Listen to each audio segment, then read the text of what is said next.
Welcome to the MP-45 submachine gun video. In this video, what we're going to do is look at a prototype weapon. This was a post 86 sample. I bought it at an auction back in January. It is a very unusual weapon. When you're looking at researching, working with weapons, you'll find there's a lot of them that don't fit into some of the neat categories everybody discusses. This, because of it's full automatic and it uses 45 caliber pistol cartridges. It is a submachine gun. It kind of reminds you of the old Villa Perosa Italian sub gun, which was really a predecessor to the sub guns we think of today.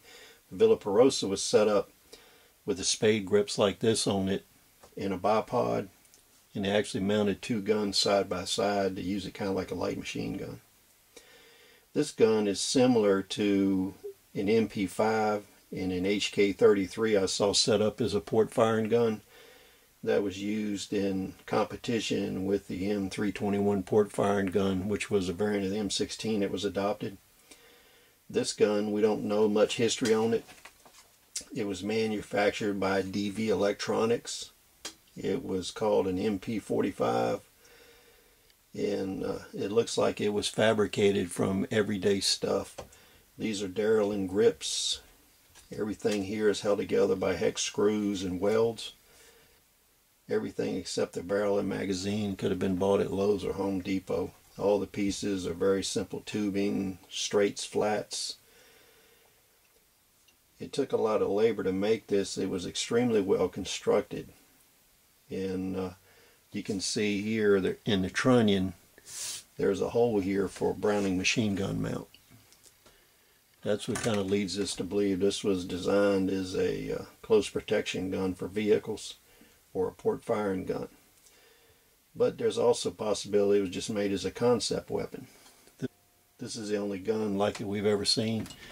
It uses a top feed M3 grease gun magazine.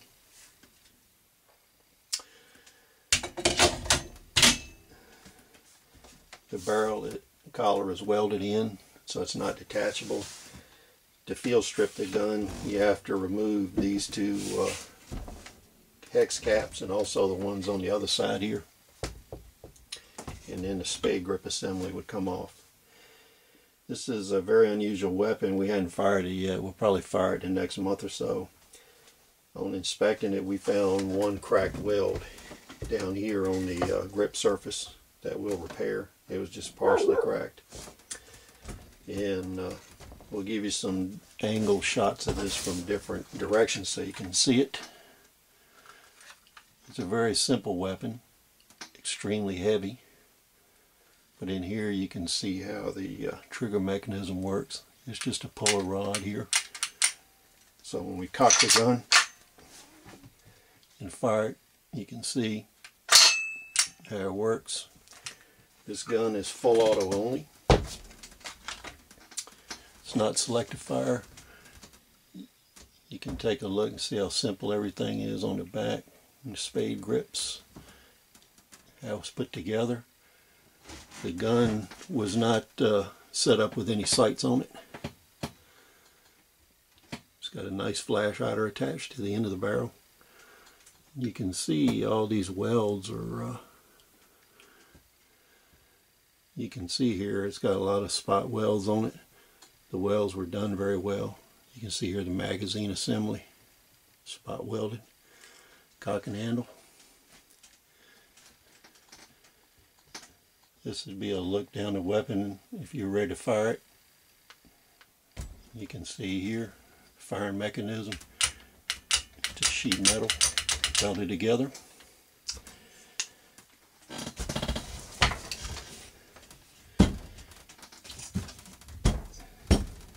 Show you a view from the bottom.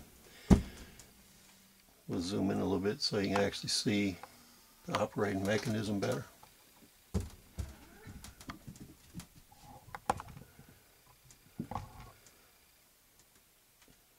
Give you a few shots of it.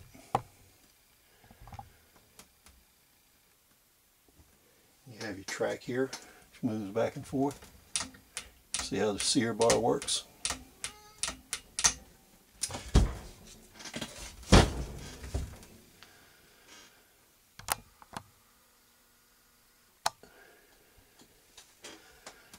This MP-45 is a very unusual weapon. You don't see very many guns like this. This was a prototype. And if anybody has any more information on DV Electronics or any of the other weapons they made or this series, please drop us an email or put a comment in the comment section. And we hope you enjoyed this video. This is one of the unusual weapons we have in our reference collection. And thank you for joining us. Hope you enjoyed the video, and we'll see you on the next one. Thanks.